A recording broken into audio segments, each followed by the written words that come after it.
கர்த்தராகிய ஆண்டவர் வாக்கு கொடுக்கிறார், நான் இஸ்ரவேலுக்கு பனியை போல் இருப்பேன், அவன் லீலி புஷ்பத்தை போல மலருவான். நான் இஸ்ரவேலுக்கு பனியை போல இருப்பேன், அவன் லீபனோனை போல வளருவான்.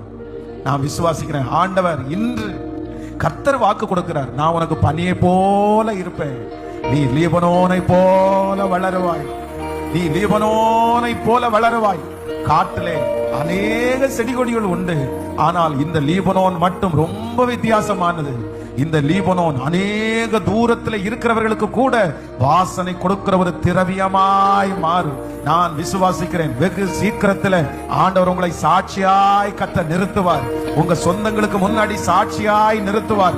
உங்க வாசனை கர்த்தர் உங்களை நல்லா வச்சிருக்கிறத, ஆண்டவர் உங்களை ஆச்சரியமா நடக்கிறத, கர்த்தர் உங்களுக்கு செஞ்ச அற்புதத்தை உங்களை சுற்றி இருக்கிற நிறைய பேர் கேட்க போகிறார்கள்.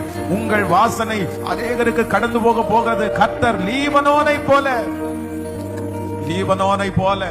இந்த வார்த்தையை நம்புற ஆண்டவரேன்னு கையை உயர்த்தி சொல்லுங்க பார்க்கலாம்.